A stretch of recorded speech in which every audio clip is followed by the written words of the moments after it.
Appreciate you being here. I'm Don Smith, Executive Director of the West Virginia Press Association, and I'll be your moderator for most of the day. Thank you for attending the 2023 Legislative Lookahead. This is our first in-person event like this since 2020. We hope today gives you some insight into the coming session.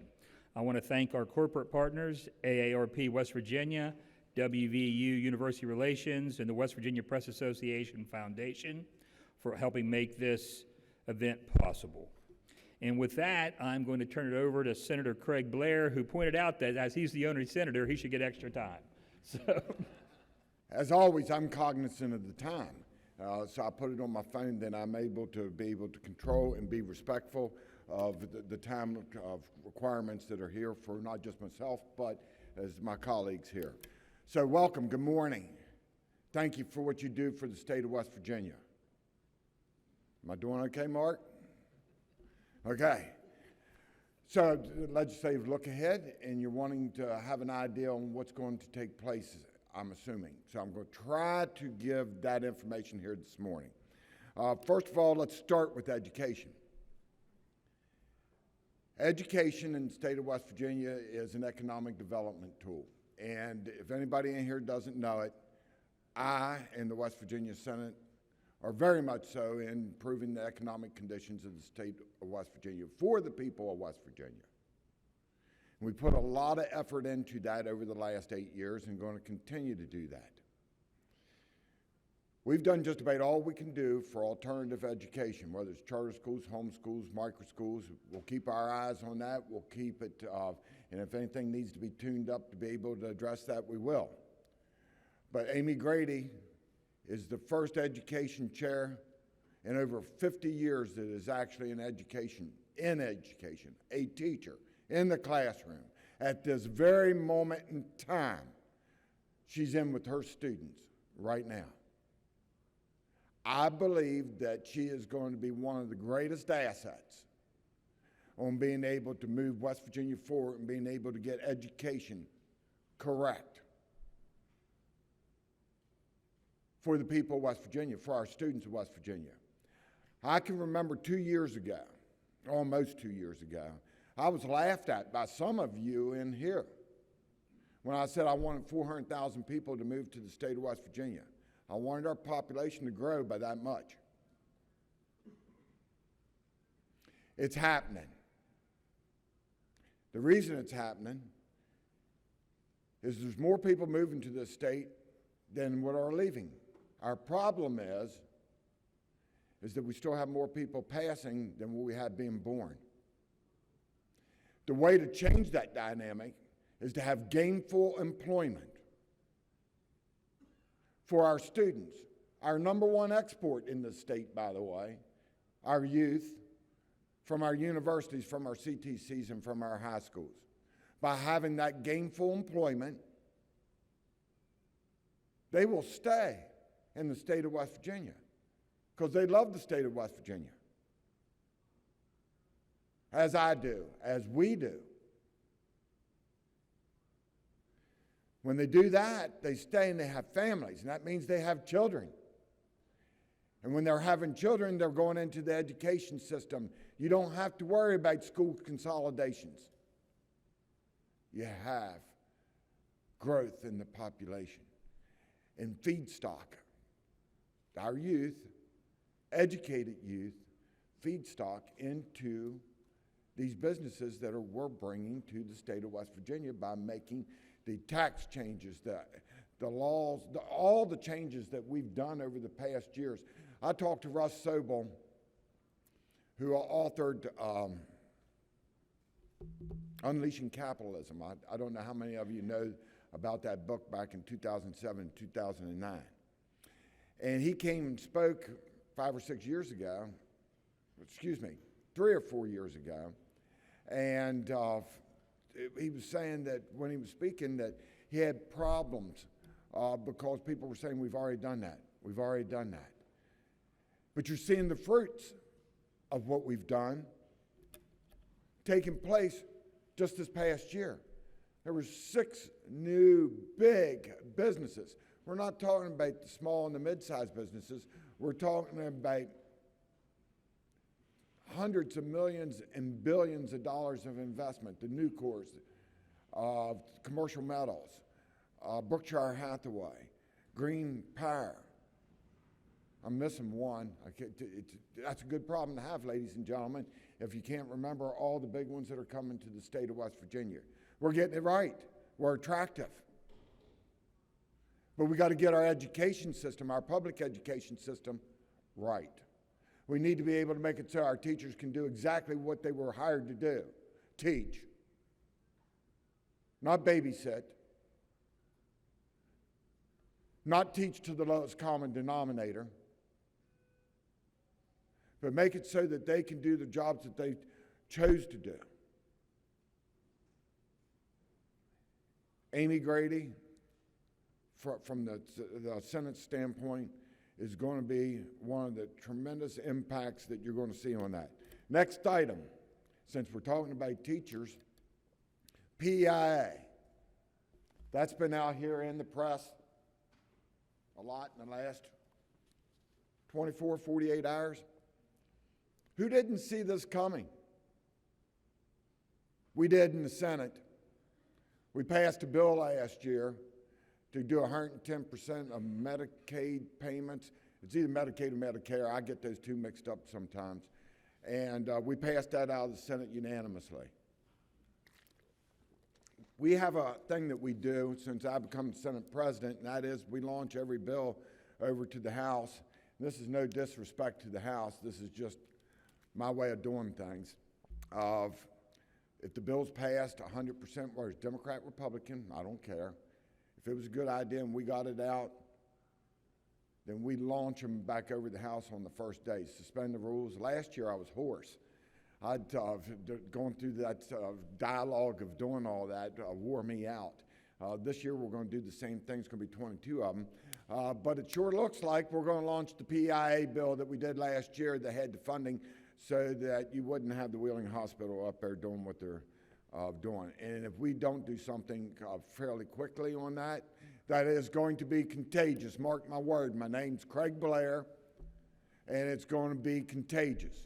And you're going to see other hospitals and providers stop taking PIA. And that cannot happen. We have a duty to make sure that our state employees, our teachers, and our school service personnel have quality health care. That needs to be addressed. And that will be the beginning of that. And there are many other things that need to be done. Let's transfer over to DHHR. The DHHR, everybody, that's been reported on for weeks and weeks now. The Senate is prepared to offer a bill in the very beginning that will break it up into 3 more manageable components.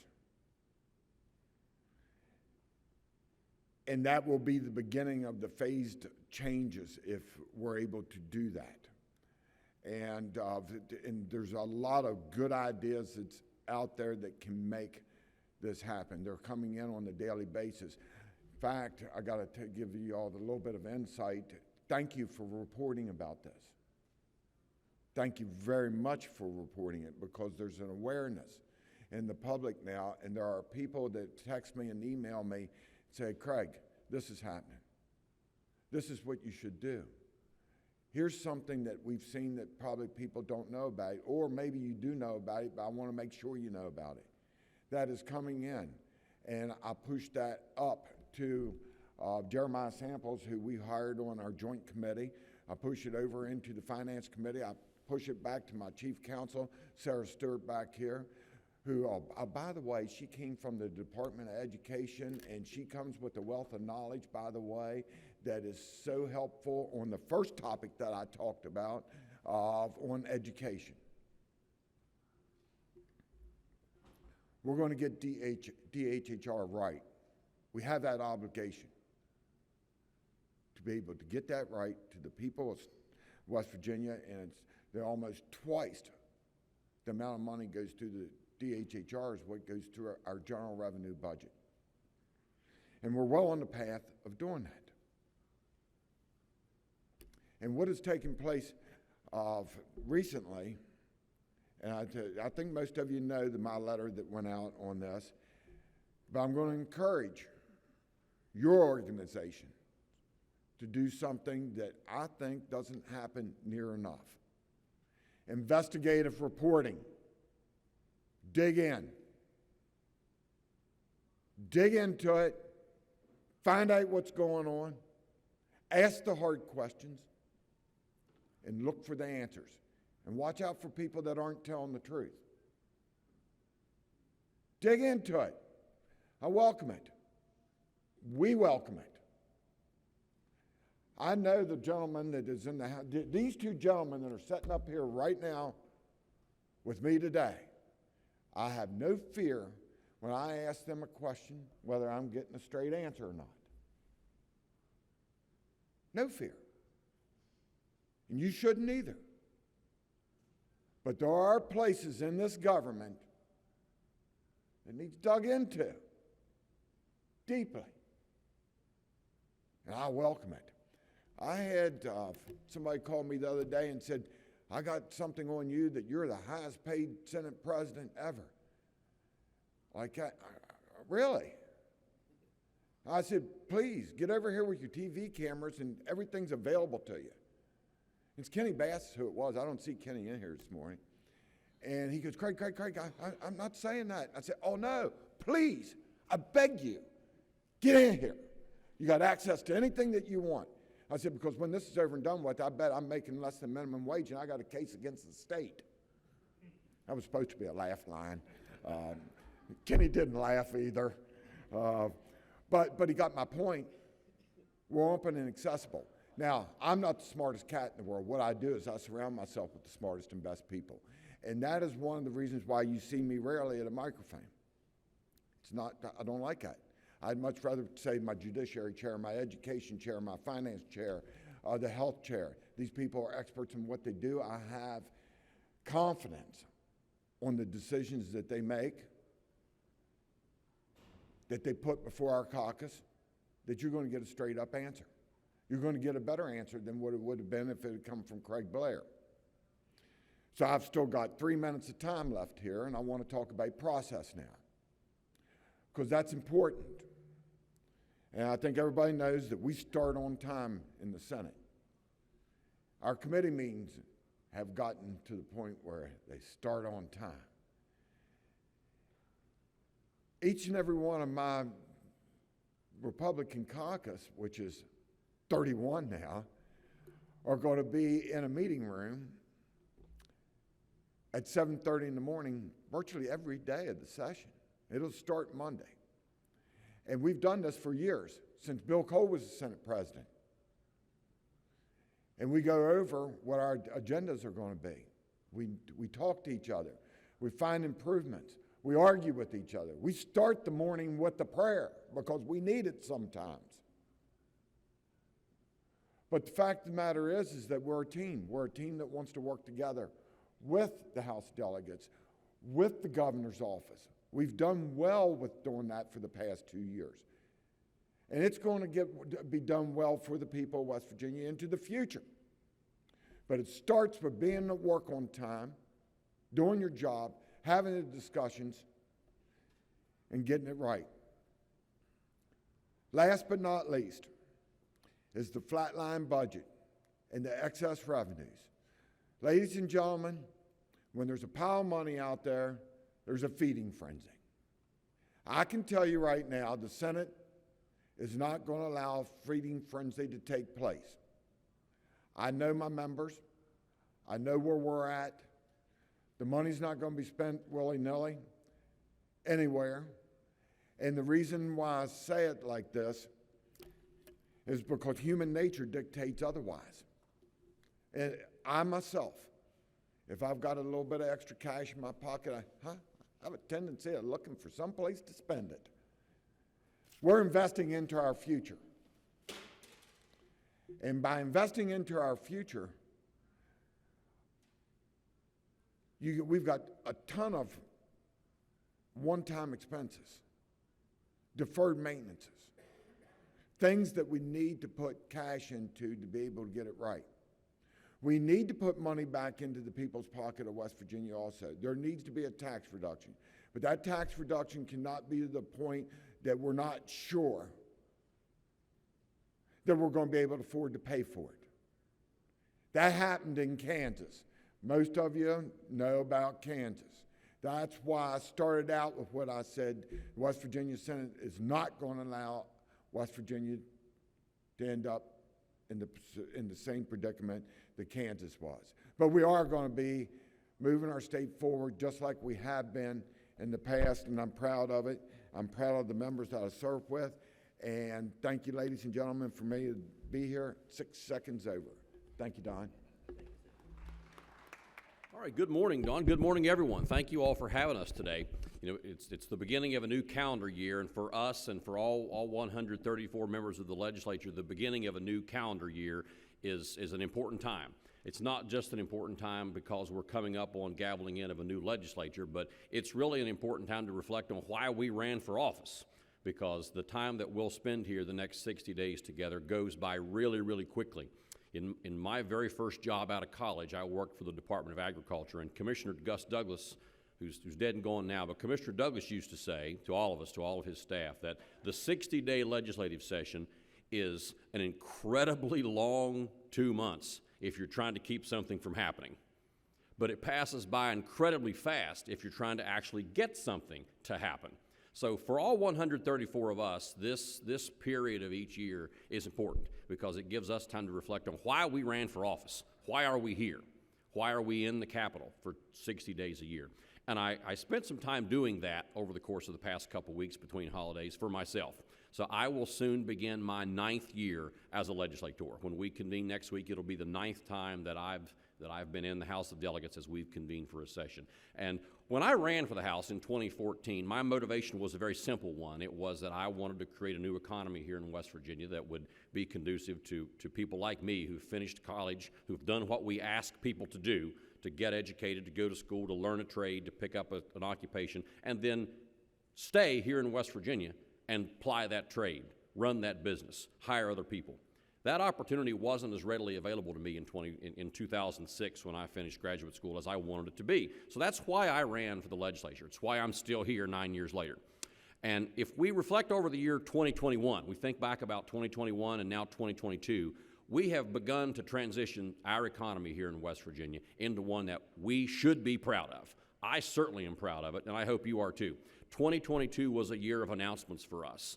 And those announcements are continuing, and I expect that you'll see some new announcements coming on here in early 2023. We may even see some as early as Wednesday night when the governor offers his comments. But it's an economy in transition. Ours is an economy in transition, and we've said that now for the last 8 years that President Blair and I have had the opportunity to lead these chambers and work with our colleagues who've led these chambers before us. But we now, or at least I now, no longer say that we're an economy in transition. I now say that we are an economy that has transitioned. We are no longer a single-focused economy that's driven exclusively by severance taxes driven by natural resource extraction in our state. We've transitioned now into a diversified economy. We're happy about that, and my personal priority, both for 2023 and my entire tenure of service in this legislature, for as long as I'm here, will be continuing to diversify our economy, to create more opportunity here for men and women who live in West Virginia, to create job opportunities for themselves and their families, and for those who've left our state to come back. President Blair was absolutely right when he said that our objective ought to be to recruit 400,000 people back to West Virginia. He's absolutely right now. He was right then, he's still right now. And we're in the process of making that happen. We're in the process of making it a reality. So now it's our job.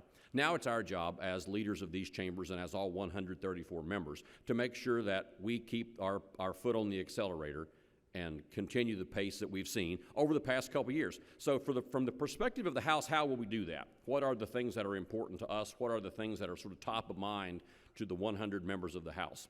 And for many of us, those things are shared priorities. Those things are shared priorities. There are things like making sure that the projected to now be $1.8 billion budget surplus that we anticipate having at the end of this fiscal year gets deployed responsibly and gets deployed in a transformative way. The President's absolutely right. We have an obligation as members to be very good stewards of the people's resources. But we also have an obligation to make sure that we've kept our foot on the accelerator to create new opportunities for the 1.8 million West Virginians that we serve. For us in the House, that largely means infrastructure. That means deploying our capital resources in a way that give West Virginians better roads, better public water and sewer systems, better broadband, access to better schools, better critical infrastructure that not only help the lives of West Virginians, but also better position us when we take ourselves to market, when we arm our Department of Economic Development and Department of Commerce with tools to go recruit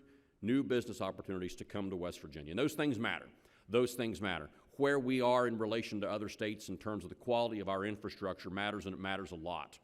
If I recall the data correctly, the last time the American Society of Civil Engineers ranked infrastructure in America on a state-by-state basis, West Virginia received a D. West Virginia received a D from the American Society of Civil Engineers. Now, by comparison, most states received a D, so it's not that we're ranking comparatively poorly among our states, but it underscores the fact that America hasn't invested in critical infrastructure in the way that we need to have done so.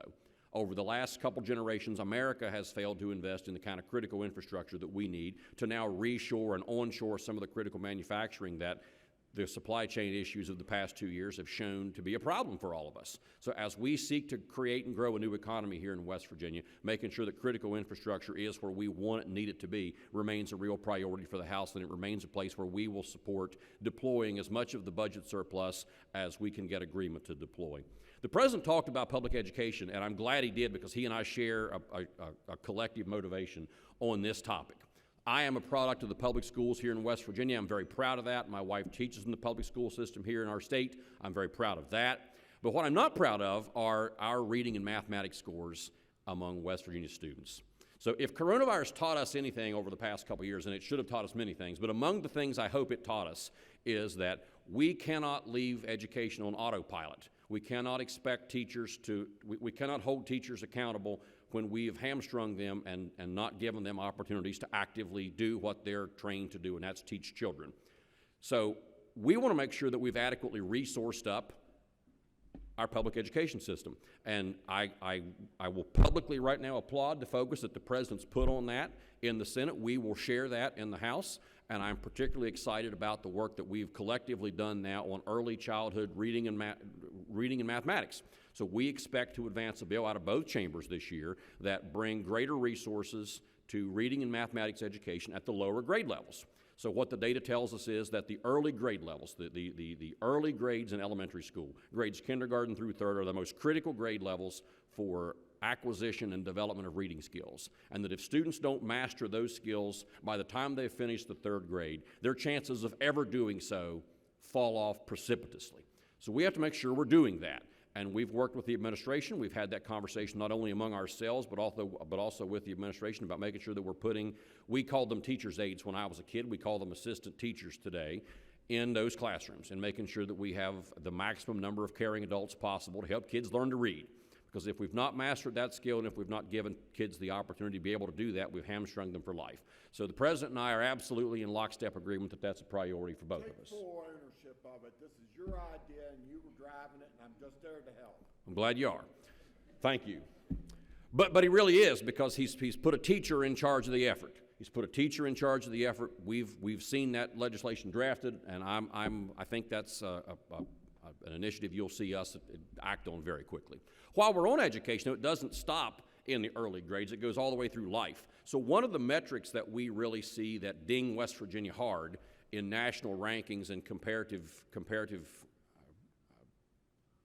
ratings among various states is our post-secondary attainment rate for education. We often rank among the lowest states in America for college-going attainment rate among our citizens. I think that number's artificially low. I think that the way we've structured our post-secondary education system here in West Virginia keeps that number artificially low, and I'll tell you specifically why I mean that. In many other states, I want to draw particular attention to the state of Indiana. For those of you who want to do some research on this, the state of Indiana community college system is the Ivy Tech system.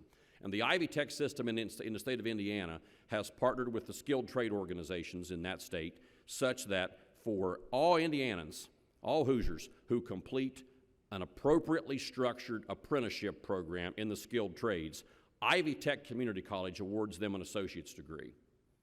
Ivy Tech Community College in the state of Indiana awards them an associate's degree. West Virginia has a disproportionately large number of our citizens who have completed those kind of apprenticeship programs. We have an incredible skilled workforce here. Despite all the woes and lamentations that we see about the drug problem and about our declining workforce here in our state, at the level of our skilled trades, the men and women who've completed those apprenticeship programs in West Virginia is disproportionately high in comparison to other states. What that means is, in a properly structured program, our citizens ought to be bumped up that ranking in post-secondary attainment rate because they should be entitled to the same associate's degrees that citizens in other states are getting. So we expect to see an advancement this year out of the House, and I've spoken to the President about this, and I don't want to put words in his mouth, but I think we share the belief that we want to recognize the quality of the work that our skilled tradesmen and women do and the level of training that they receive by implementing a program that gives them associate's degrees in the same way that the Ivy Tech Community College does in the state of Indiana. I think the result of that will be an immediate bumping up of the state of West Virginia in our national rankings and post-secondary attainment rate. It's a real priority. It's an absolute priority for me. It's a priority for the President. It's a priority for the House. So we take that very, very seriously. It's something that we want to see happen. We share the President's view that we want to put some money back in the pockets of West Virginians where and how possible. But again, we have an obligation to be responsible. We have an absolute obligation to make sure that what we are doing best positions us not only to provide money back to West Virginians, but also to allow us to continue to compete nationally. We know that almost every other, in fact, I believe every other jurisdiction in America competes in the game of economic development in the way that we now are. So really for the first time in my lifetime, we're now playing in the economic development sector and competing in the economic development game in the same way that other states are. I really applaud the executive. I applaud the Department of Economic Development. I applaud the Department of Commerce for their work in being able to recruit the kind and caliber and number of job prospects here to West Virginia that they have. But they've only been able to do that because we've adequately resourced up those departments and armed them with enough financial resources to go out and make those recruitment efforts successful. I want to continue that. That's a priority for me because I think that there's absolutely no better cure for so many of the societal ills and social woes that we face as a good job. I think if we've given people the opportunity to provide well for their families, to earn a livable wage and take home enough money so they can make economic decisions for themselves, that there's not a better economic stimulus package that we can pass. There's not a better social stimulus package that we can pass than helping people get good jobs. So that remains a personal priority for me. It's a priority for the House. I think it's a shared collective priority among our entire body. We likewise take seriously our obligations with DHHR. The President's absolutely right that we have an obligation to protect the most vulnerable of our citizens. And the reports that we've recently seen about the structure and status of our Department of Health and Human Resources has spurred all of us to action. We need to continue that action. We need to keep our foot on the accelerator there as well. I do applaud the recent changes that the executive has made already in bringing some additional light and some additional clarity and focus to DHHR. That needs to continue. It needs to continue at the level of the executive. It needs to continue at the level of the legislature. We expect to act on that in some way very seriously this legislative session. We often talk about the scope and size of the Department of Education with respect to the budget of West Virginia. We say in forums like this, from podiums like these, that public education is the single largest expenditure in the West Virginia state budget. That's true, but only if you restrict it to our general revenue budget. The largest department of government in West Virginia is not education, it's DHHR, by a lot, by a lot. So there's an incredible amount of resources there devoted to caring for the most vulnerable West Virginians. We have to make sure that we're using those resources correctly, that we're not being irresponsible with them, and that we're making sure that the resources we deploy and the structure that we've put in place to deploy them is sufficient, because vulnerable people depend on us. Vulnerable people are depending upon us to put in place a structure that lets them be protected. So we'll expect to act on that. We'll expect to act on that very seriously. This is also the year that the legislature is charged under the state constitution with judicial redistricting. So every 10 years, the state constitution prescribes that the legislature may do judicial redistricting. This is the year for that. We've spent some time on that already, working with the judiciary, with the state Supreme Court, from our magistrates to our family court judges to the circuit courts to our Supreme Court. We've had conversations with them all. We'll have more. We will have more, but before 2023 is over, we expect to move on the judicial redistricting process to make sure that we're giving citizens access to the courts in a timely manner. So the normal course of business means that during the course of a 10-year cycle, some courts get lopsided, some courts get overloaded such that we end up with circuit judges who carry such a heavy caseload that they can't move on civil litigation. We have family courts which are so busy they can't adequately process litigants there. We have magistrates who are busier in some counties than others, so we have an opportunity to act on that once a decade. That opportunity is now. It's this year, so we do expect to move on that as well. And I'll wrap up by talking about energy. We are an energy state. We have been an energy state since before we were a state.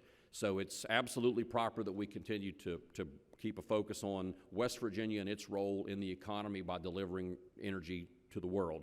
But we're no longer talking about delivering energy in exclusive forms. We now are talking more and more often about what role non-fossil energy plays and non-carbon energy plays in the world economy. So we certainly want to do nothing. In fact, we want to continue to support our fossil industries here in our state, but we want to play nationally and internationally in the economy. That's our objective. That's our goal. It's my priority as a leader of a legislative branch. We want to play nationally and internationally in the economy. And to many national and international economic players, that means sourcing energy from non-carbon sources. Last year, West Virginia became, we believe, the first state in America to create a non-fossil microgrid here at the Ravenswood site. We took action here at the level of the legislature, acting on the recommendations of the executive, to create the first ever, we believe, non-fossil, non-carbon microgrid in America. We're excited about that. We believe that there are more opportunities for us to be able to create new economic investment in West Virginia by doing novel things like that. We aren't the size of California, we aren't the size of Texas, but because we aren't, we have the flexibility to create those kind of programs as experiments, as laboratories here in our state in ways that you can't create in Austin and Sacramento. We can do those things here. We've done them. We expect to do more of them this coming legislative session. It's going to be an exciting 2023. We're happy to be here. We're excited to be back in town. Don, thanks for having us today.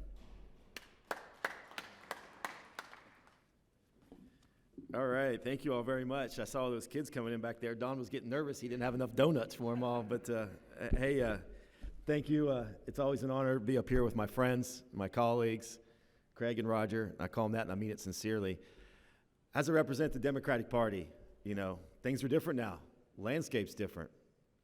But we're the same people that want to roll up our sleeves, put party politics aside, work together for a common endeavor. You heard a lot of this stuff that I'm going to speak about today is exactly what their mission is. We might just have a different way to get to the end result, and that's the beauty of our state. Our job is to represent, make sure all voices are heard.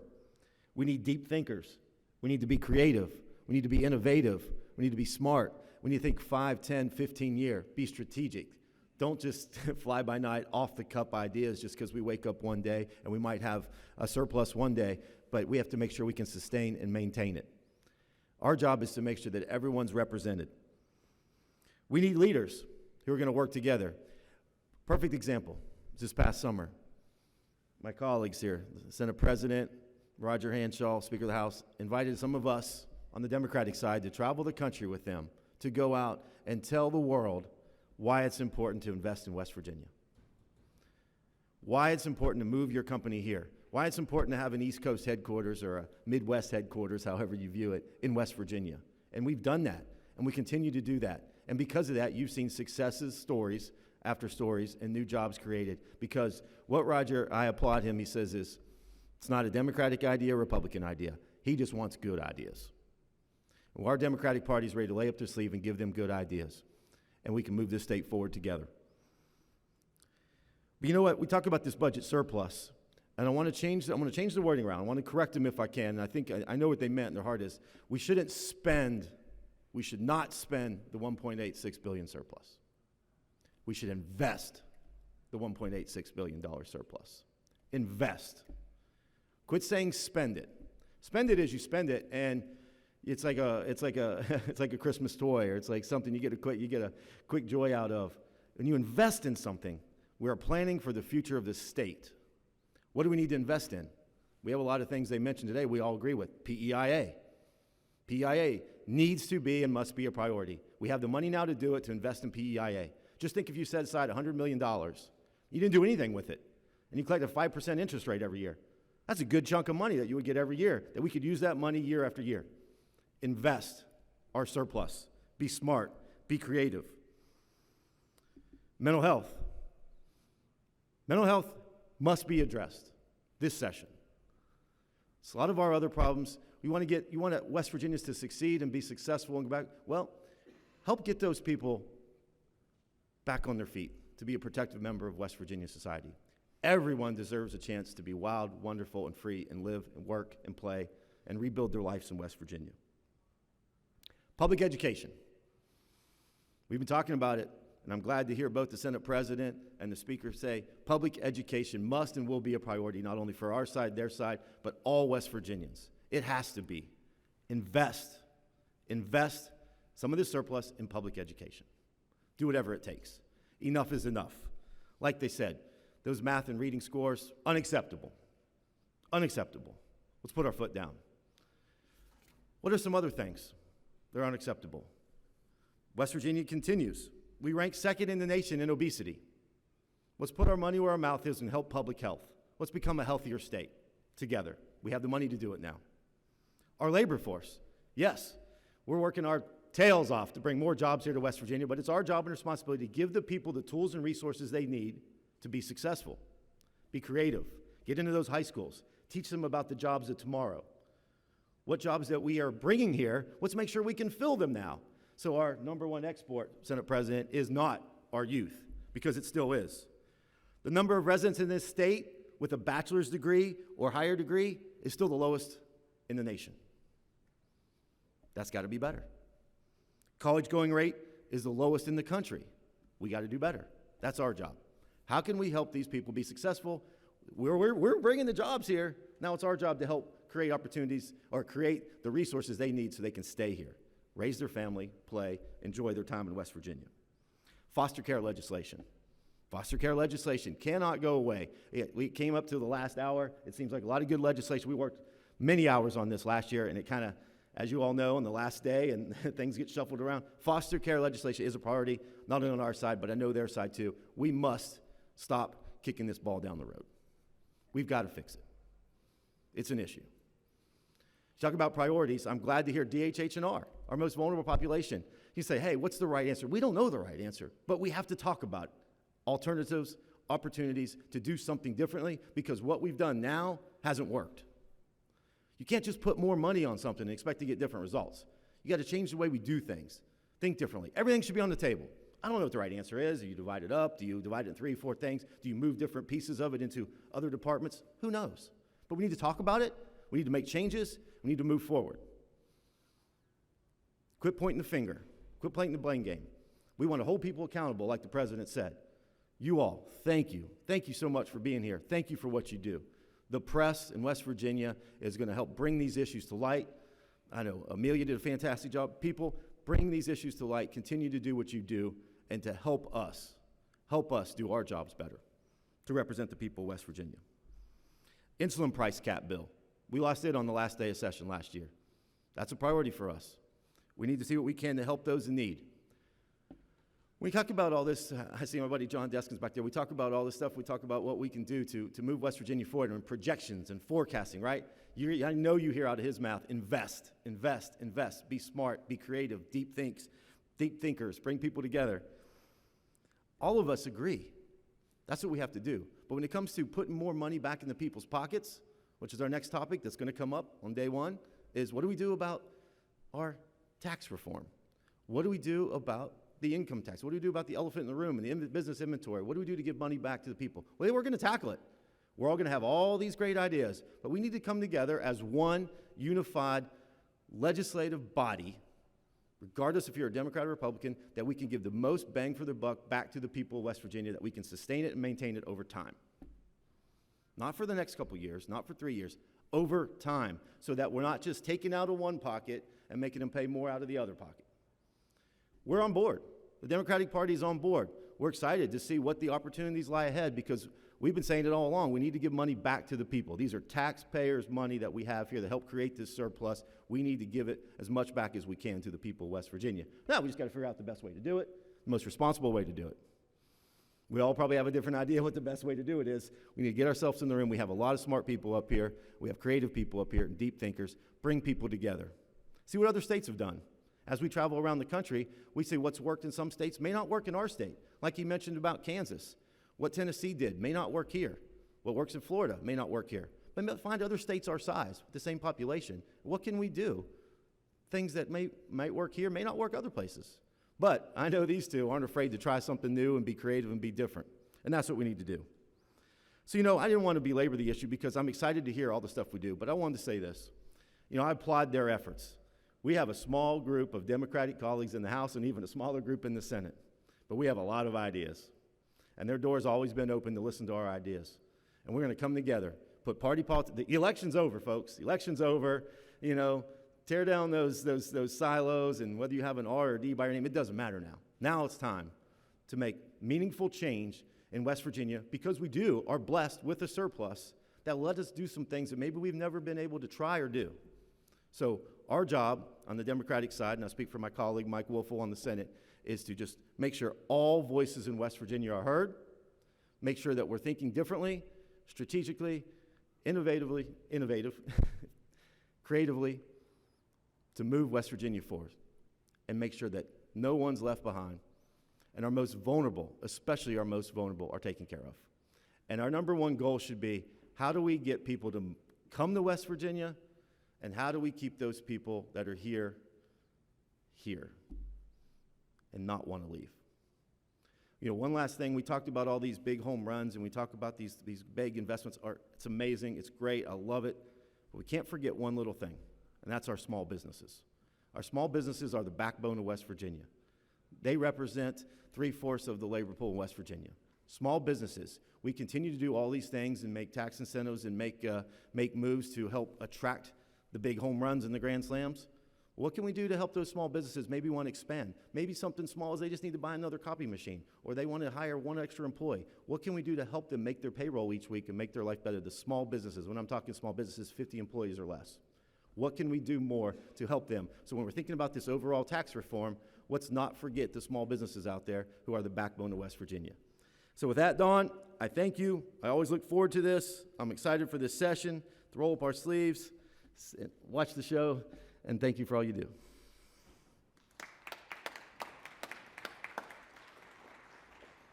Thank you, Delegate Skaff. We appreciate it. And now I want to open up the floor to questions from the media. And Betsy Miles is coming around, our Assistant Executive Director, with a microphone.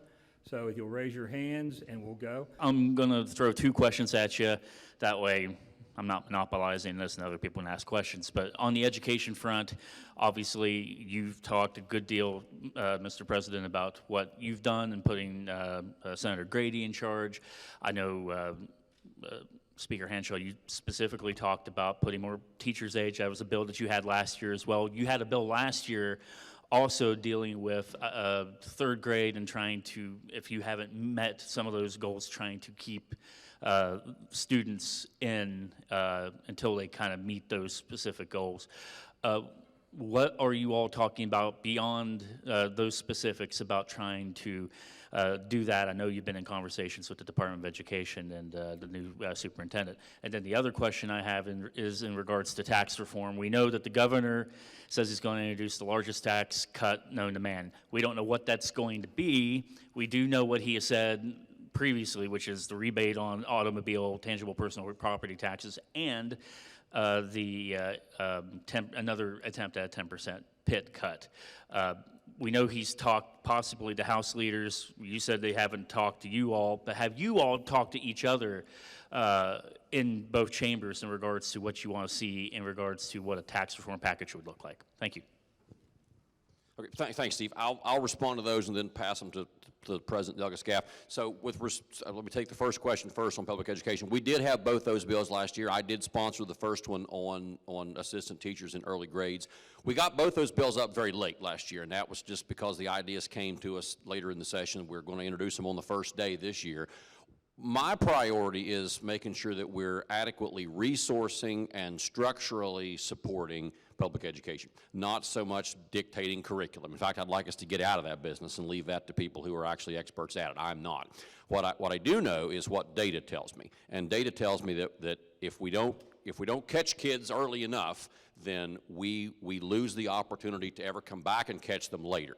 So we've done a lot of work for years in putting more and more and more resources into high schools. That's because that's where we see the problem most acutely. When students graduate and can't perform at grade level, where they end up going into college in remedial courses, we take one step back and try to fix the problem at its most obvious point. Whereas the data says if we fix it much, much earlier in the process, the efficacy of that investment is much higher. So I want to follow the data on this and put the resources there. But you asked what else would we do besides assistant teachers.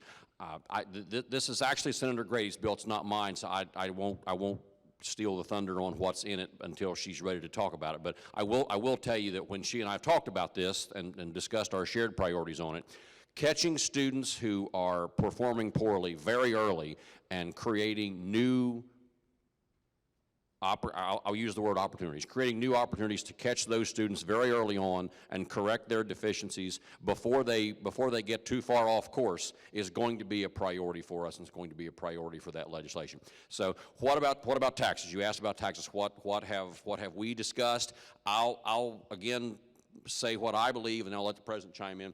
What I think is important to realize here is, what do we already agree on? So let's focus on that for a minute. So rather than what we don't agree on, let's focus on what we do agree on. And I think it's fair to say that the House, the Senate, and the Executive agree that if we are to do anything on tax reform, we want it to be impactful. We want it to be impactful. We don't want to nibble around the edges, and we don't want to deploy any strategy that's not impactful. So whether that's income tax, whether that's equipment inventory tax, whether that's some other tax, I don't know. But whatever we do, I think we want it to be impactful. We don't want to do something that just nibbles around the edges, takes revenue out of the state coffers, and then doesn't give us a bang for it. That, I think, is the worst outcome. If we were to do anything that would be poorly chosen, I think it would be that. We would do something minuscule or something that doesn't really move the needle. So what we agree on is that whichever of those approaches we take, we want it to be big enough and substantial enough and structured such that it's impactful.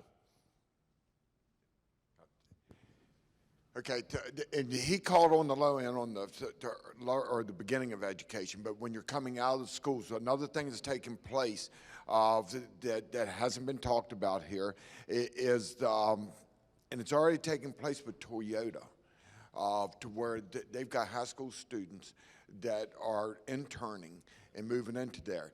And so the other day in my office, Senator Grady and the executive director, the superintendent of State Board of Education was in my office. Sorry, ladies and gentlemen, I can forget names easily. One of the things we got to talking about that, and we left and went over to the 6th floor in Building 3 and met with Mitch Carmichael, because we realized right then and there that we need to be able to make this part of the economic development tool of making it so the businesses that would want to locate in the state of West Virginia understand that we can actually help put an intern program in the high schools for people like me. When the speaker was talking about the associate degrees, how many people seen the big smile on my face? Okay, I'm one of those people. I'm a master electrician, a master plumber, a refrigeration engineer. I helped design the ice that's got the hole in the center of it. I could have an associate degree. I do not. I have a high school education. It's a misnomer. Our people in West Virginia are just as smart, if not smarter, than most of the rest of the states in this country.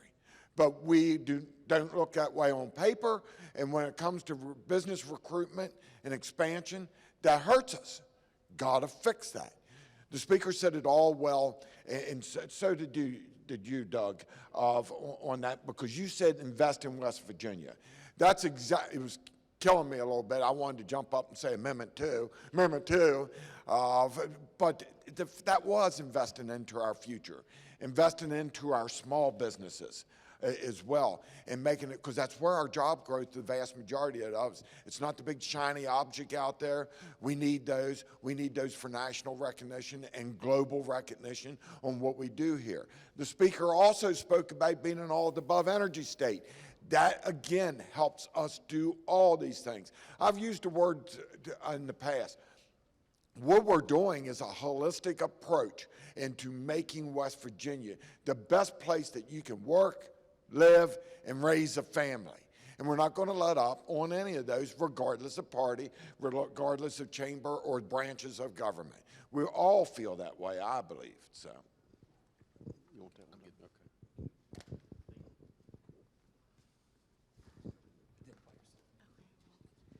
Okay. Hi, I'm Leah Willingham from the Associated Press. Thank you all for your time. This is a question for the Senate President Blair.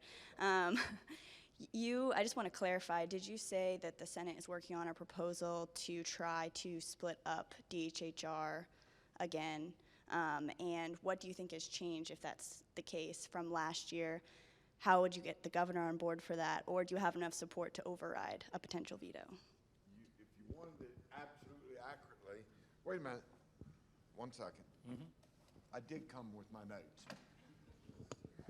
I get too many things going, and actually I can give you my notes if you wanted to on what's going on. God, I hope I've got them sitting here.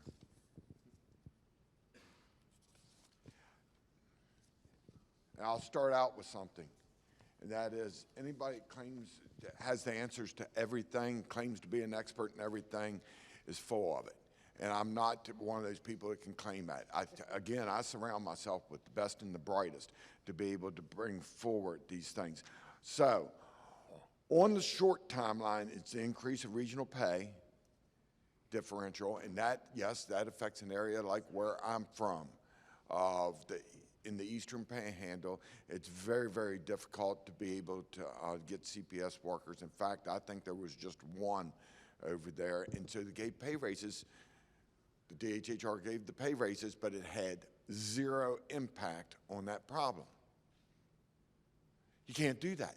You have to solve the problems and not let the children get caught up in the pipeline on that. That's exactly what happened. So the increase in that pay differential is important. Reallocate vacant personnel service funding to starting salaries for the CPS workers. Now, I'm going to read a little bit here. Previous 15% increase as directed by the governor applied to only existing workers. Another 10 to 15% should be infused statewide. This can come from existing personnel service funds at the DHHR. There's an intermediate timeline here and a long timeline. Now, I'll tell you what, I'm not going to eat up the time in front of everybody. I'll hand you this, because it was in a letter the other day. And let me tell you that I got to add one more thing. He has no problems with it. So the speaker and I, and we work closely together. And I'm proud of that. And we hired Jeremiah Samples when he was let go at the DHHR. I called the secretary and asked her, why'd you do this? Because if there's one thing, watch the head shake here. Jeremiah Samples was respected by the House, the Senate, Republican, Democrat. Didn't make any difference, did it? He was the go-to guy to be able to get the information. He was the go-to guy to break down the acronyms so that you could understand what people were talking about. They were going to let him go. He's a tremendous resource to the state of West Virginia. So we hired him for the Joint Committee, through the Joint Committee. And right now, he's helping develop the path forward, along with many others, so that we make the right decisions and it reduces the risk into the future. And I've been around since 2002. That's a long time. I've watched DHHR cabinet secretaries come and go. This problem is not new. But what it is, it's gotten to where we're wanting to solve it. That's the difference. Instead of giving lip service, we're wanting to have the action necessary so that when we're gone, that the DHHR is still functioning in a way. All other branches of government, we feel the same way too. But the DHHR is functioning in such a way that we've got predictable outcomes that we can be proud of for our citizens. There you go. I'm stopping. Here you go. Anybody else want in on that? I'm Ian Carble at Mountain State Spotlight. I know, Speaker Hanshaw, you said that you wanted to make sure that education resources are adequately resourced. And I'm wondering, with keeping a flat budget, which was also mentioned as a priority, as well as tax cuts, how do you intend to make sure that those resources both remain or grow in the public education system? No, I'll answer it. We've thought about it. So we've already met with the governor's office about making sure that the budget that the governor sends to us next Wednesday actually contains funding for the programs that we intend to enact. We've already, this is a shared priority. It's a shared priority for us and for them. I don't want to speak for the executive. They certainly can do that for themselves, but I am confident enough to say this is a priority that's shared among all of us. I do expect them to have already included that in their budget coming up on Wednesday night.